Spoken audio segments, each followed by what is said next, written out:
It's been a while since I've done this, but today we're going to be recommending books to video game characters. I finished the Great Ace Attorney series back in January, and I think it's my favorite of the Ace Attorney games I've played so far. It has really fun mechanics, has some of my favorite characters in any of the games I've played, and has just some really great cases. It's really, really fun, but it is, I would say, a full game in two parts, so you really kind of have to play both Great Ace Attorney 1, which I think is Chronicle, and then Resolve. I'm not sure if, or maybe it's Adventure and Resolve. I don't remember the individual titles because I have just treated them as like one full game plot-wise. They're basically one full game. So I felt like I needed to finish both before I could recommend books to any of these characters. I needed to see the full trajectory of their arcs, and then since then it's just taken me a little while to process and decide what books I think they should read. However, I do have a list now and we're ready to dive in, and we'll start off with Ryunosuke Naruhodo, our protagonist, a young man who is studying English when being accused of a murder sets him on a completely different path. I think Ryunosuke should read The City We Became by N.K. Jemisin. I think that he would relate so much to all of these characters who are just, living their lives, doing their normal daily business, when something drastically changes and they are suddenly thrust onto a different path where other people's lives are in their hands. These characters are suddenly the avatars of New York, and they realize that there is this major threat that they have to fight against to save the people of New York and save the city.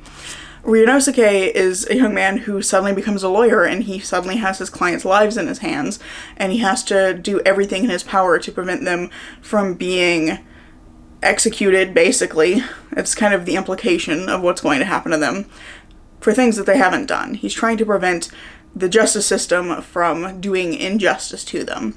So I feel like you would really relate to the ways that these characters grapple with suddenly having that kind of responsibility, and the ways that they deal with the way that their life has changed in this very short period of time. I think that he would relate to that a lot. I think he would draw a lot from their experiences, and I think he would also just have a good time with this because it is, I would say, a really fun story, and I get the sense that he might like a bit of an adventure story. He goes on a bit of an adventure himself. Not quite as much as a sidekick who loves a mystery adventure story, but I think Ryunosuke would enjoy this. I think he would also appreciate just all of the different people in here because he's really open to other people, and he's a good boy. Ryunosuke is a good boy, and I think he would get a lot out of reading about these other people who are kind of similarly to him, put in a position where they have to do something very different. They have to take a lot of responsibility for something that they didn't start. There is kind of a greater conspiracy unraveling around them, as there is for Ryunosuke, and I think you would just find this a really relatable read. Now, Ryunosuke's sidekick, Susato, I would give her 2 recommendations. Because I think, for one thing, she just loves to learn, and she's kind of an encyclopedia. A wealth of knowledge exists within Susato's sleeves, mostly, because she has this little book that she'll pull out to reference, but she has this notebook she's always got on her. And I think she would enjoy What Everybody Is Saying, which is a book about body language, about how to read people and understand when changes in body language can suggest what someone is thinking or feeling. I think that Susato would really like this. I think she would take it very seriously and study it and try really hard to learn how to read people's body language, and ultimately it would be a boon to her and the legal team that she's working on, because she would absolutely figure it out and she'd be great at it, and then she'd be able to point out to Ryunosuke all the stuff that he's missing about how people are behaving. So I think that Susato would get a lot out of this. But another one of Susato's traits is she is a huge fan of legally distinct Sherlock Holmes, Sherlock Sholmes, who is also a character that we'll be getting to in a few minutes. But she's a huge fan of him. She's been reading all of his stories in Rantst magazine, and I think she would enjoy just a really good mystery story. So I want to recommend her anything from Janice Hallett, really. I think Janice Hallett books give me the same feeling as reading a Sherlock Holmes story, so I think that Susato would like literally anything by Janice Hallett. My personal favorite so far is The Mysterious Case of the Alberton Angels. I think this is the strongest, and I think that Susato would love it. But I think anything, literally anything by Janice Hallett would be a good book for Susato. I think she would get hooked, she'd be having a great time, and she probably, like me, would then need to pre-order every book and read it immediately upon a release. Next up we have the man, the myth, the legend himself, Sherlock Sholmes, who is just an ADHD gremlin, and I love him. He's just a chaos man, but he's actually remarkably insightful and thoughtful. He's very funny because he's supposed to be a Sherlock Holmes character, kind of a parody of a Sherlock Holmes character, but I think he is of all the Sherlock Holmes adaptations I've ever seen, the most accurate to the vibe of the original character, because ultimately he's a good-hearted person who wants to help people, and he's kind of eccentric and weird, but he's also actually quite good at what he does. So he tends to miss small details. There's a lot of moments in the game where he will come up with some wild thing like, actually, people can fly, which is not something he actually said in this, but sounds like something he would say. But Sherlock is actually, kind of at a broad level, really, really observant. And so there's a lot of stuff that we see of him where it looks like he's this kind of airheaded, stupid guy who you're like, how did he even become a great detective? But then he has these like moments of genius throughout the series that show you that he's actually paying way more attention than you think he is, and there's more going on than kind of the player and the central characters realize, and he's got more of a view of that bigger picture. So I really like Sherlock Holmes. I think he's a great version of Sherlock Holmes, and I think that he should read The No Mask Murder by Akamitsu Takagi. I think that he strikes me as somebody who would read books about his own profession in his off time. That's assuming he could get the focus enough to read. He does have like a huge collection of books in the game. Like there's this whole like running joke about how it looks like his bookshelf is about to collapse under the weight of itself. So I think he does read a lot. I think he strikes me as somebody who would like to read a book about his own profession, about a detective. He would probably enjoy making fun of the characters here because they're amateur detectives and they're kind of bumbling around trying to figure things out. But I also think he would appreciate the twists in this, especially because a couple of them give me the same vibes as the weird suggestions that he has. I think he would have fun with this. I think he would appreciate like the logic that happens in here, and also he would probably then immediately forget that he'd read it, because that's just kind of the kind of person that Sherlock Holmes is. I keep almost calling him Sherlock Holmes. It's very confusing. We're gonna move on. Then we have to talk about Iris, who is Sherlock's roommate. She is a 7-year-old girl, I believe. She's 7 or 10. She's like very small. And I think she would like The Way of the House Husband by Kosuke Ono. I think she would enjoy this. Partially because Iris is basically the housekeeper. She lives with Sholmes and he's just chaotic and messy. So she's the one that does a lot of the cooking and cleaning. She's incredibly good at things for being 7 or 10 years old or whatever. But I think she would enjoy the like silliness of this series because she is herself in a lot of ways very silly. She comes up with these like funny gadgets to do different things, and I think she would just appreciate the like silly vibe of a man does completely normal things in the weirdest way possible.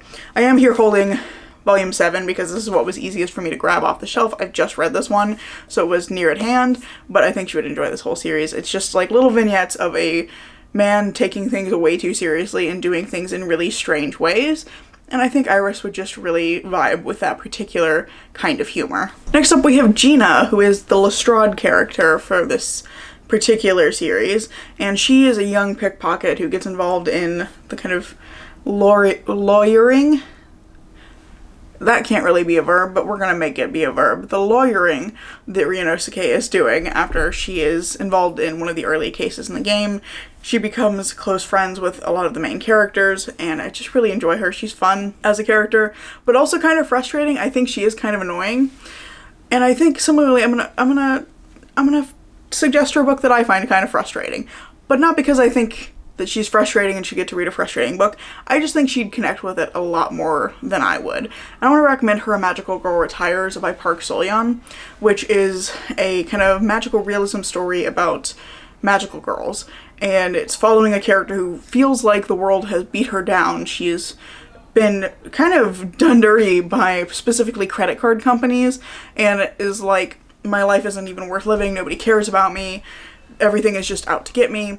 And then her life changes dramatically when she has somebody kind of reach out and basically say like, no, you matter, and show her that like she can do things, she is capable. And I think that that's really what Gina experiences as well. She's a young pickpocket, she's living in a world where she is treated as like the worst scum despite being just a little girl basically trying to survive. She's like 16 or 17 and she's just trying to do her best to survive and take care of the other kids who are also kind of the street urchins.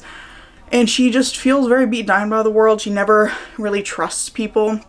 And I think she would relate to the way that our protagonist in A Magical Girl Retires has that experience of somebody reaches out, shows her kindness, and it shows her that she is capable of doing something else. That is a big part of her story, especially in the second game, and I think that Gina would just really relate with this book and probably would enjoy it a lot more than I did. Next up, we've got Gregson, Tobias Gregson, who is the detective character that Ryunosuke and his friends work with throughout the series. And he's really funny because he's this kind of blustering, angry fellow. He's so sick of them every time they show up. But, like, it's clear that underneath all of that, he's kind of a softie, that he does kind of care, but he's frustrated with them constantly, like, getting in his way as he's trying to investigate. And he also really likes fish and chips. He's, like, big into food. He's never seen without his, like, little bouquet of fish and chips that he's eating out of, like the endless chips that just keep coming. And so for that reason, because he loves food and because he's kind of a softie, I think he would like the Kamigawa Food Detectives. It seems like the perfect blend of those two traits. Loves food, kind of a softie, lots of like emotional things. It's about people exploring emotions, exploring particular moments in their lives through food and kind of connecting to those emotions, taking a moment to evaluate how they're feeling about things by way of having a food that they remember from some point in their past. So it's about like reconciling their feelings about a lost love, or eating something that reminds them of a moment where they made a choice to go this way and they kind of wonder what would happen if they'd gone that way. So it's about people experiencing things at kind of a broad emotional scale through food. And I think that Gregson would love this. I think he would cry reading this. He would never admit that he cried reading this, but I think he would, and I think he would have a great time, and he would definitely continue reading the series. Then we've got our antagonist, Barrick Van Zieks. He is the prosecutor that you face throughout the series, and he is a giant goth vampire man who sometimes puts his leg up on the bench to establish dominance. He's also a racist asshole. So that's him. That said, I think he's a lot more complex than that. That is very much a reductionist way of talking about him. I think he's a really interesting, nuanced character. I really appreciate that as an antagonist goes, he's extremely competent at his job. He also is really reasonable. Like, it's clear that he's not trying to railroad anybody. He does genuinely care about the truth getting out, and he has, like, complex feelings about working across from Ryunosuke for reasons that you find out throughout the course of the series. For Van Zieks, I want to recommend The Lies of the Ajungo by Moses Osei Otomi. One, because he's a racist asshole, and I think it would be good for him to read from a perspective that is not the perspective of someone like him. I think he just needs to be able to see through other people's eyes more clearly. He needs to accept the humanity of other people and realize that, like, a singular person doesn't necessarily represent an entire group. I think that's really important for him to learn. But also, I think that at the same time as he's kind of experiencing that, I think he would relate to our main character Tutu's experiences of learning more about the world and finding that your view of the world and your view of the people that you trust, the people around you, is inaccurate, that you've been misled, and having that kind of like destabilizing realization that things are not as they seemed, the world is actually the opposite of what you thought it was, and now you have to live with the fallout of that. I think that that would be a really good thing for Van Zieks to experience, and I think that this would be a great book for him to experience it through. After that, we have Kazuma, who is Ryunosuke's friend who kind of pushes him into becoming a lawyer. Kazuma is a really interesting character throughout the series because he's both present and not present throughout both games, and I don't want to say more than that because I don't want to spoil anything. There's some really great twists with his friendship with Ryunosuke. I just really enjoy that, so I don't want to like spoil anything for you, but he's like present and not present, but he's present emotionally at all times because of this like really intense focus he has on achieving the specific goal. You learn a lot more about the goal throughout the series, but the goal ultimately kind of leads him astray in an interesting way, and I think for that reason he should read The Trap by Catherine Ryan Howard. This one is about a woman whose sister went missing several years ago, and she has kind of become obsessed with finding the person who kidnapped her sister. And she basically puts herself in a path of danger repeatedly, just like over and over again, trying to find this person. And this one has a hell of a twist at the end that had my jaw on the floor. I think it's really well done, given that it's a very short book. I think this one needed a little bit more fleshing out with some of its characters and some of its plot points because it feels a little bit rushed. But I think that the themes that it's setting up and the execution of its twist are really, really solid. So I really think this one would be a good one for Kazuma because it's about someone who is being led astray by this kind of desperate need to know something, by this overwhelming goal that they are unwilling to let go of, and they're letting that lead them down a path of kind of no return, right? Like, they've reached a point where if they keep going down this path, something bad is going to happen, and whatever comes of it, like, they're going to have to live with those consequences. And I feel like Kazuma needs to read this because that is so much a part of what he's experiencing. He is all about this, like, one goal that is overtaking his sense of reason, and it really drives him, especially in later parts of the story. Like, he's just very, very driven by this one goal, and you're kind of seeing him stray off onto this path where if he keeps going down it, he's going to hit a point of no return and something bad is going to happen. Our penultimate character is Makodova. This is Susato's father, and I think he should read The Poisoner's Handbook by Deborah Bloom. He is a forensic medicine lecturer or professor at the university that Ryunosuke attends. He's one of the people that really supports Ryunosuke in his new path of becoming a lawyer. And I just think that he would find this one interesting because it's in his field. This is about the advent of methods to detect poisonings, which up until around this time, about the 1920s, were basically undetectable. It was, you know, free pass for murder if you could poison somebody. And so I think that he would just really appreciate this. I think he'd find it really interesting, and it'd be like research for him. And I think he'd just have a good time with it. And finally, we have Lord Mael Strongheart, who is the, what is it, Lord Chief Justice, I think is his title. Basically the head of the kind of justice system in England at this time. And he's an interesting fellow. I will give him that. I think you should read Crime and Punishment, though, because he's very much a character who prioritizes his own desires, but puts this veneer on it of like, I'm doing things that are for the good of the system, for the good of the people of England. And I think that he needs to read from Raskolnikov's perspective, because that's very much what Raskolnikov is doing. He basically decides like, hey, I can commit a murder because I'm better than everyone else. But it's good for me actually to do this because I'm proving my theory right. And we need to understand this theory. So actually what I'm doing is fine. And I think that that's kind of what Strongheart is doing throughout the story. He's kind of terrifying, but it's all because he thinks that he is somehow superior, that he is more worthy of doing the things that he's doing, and that he justifies it as like, I'm doing this for the good of England as a whole. Whatever I might be doing, I'm doing for like good reasons, but it's clearly like a veneer. It's false. It's self-serving. And so I think that he needs to read Crime and Punishment. Also because I think a lot of people think Crime and Punishment is a punishment to read because it's quite thick. I think this edition is actually not that long. It's a little over 500 pages, so it's not as long as people think it is. But some people think it's a punishment to read. So that said, it is one of my favorite books. I think it's fantastic.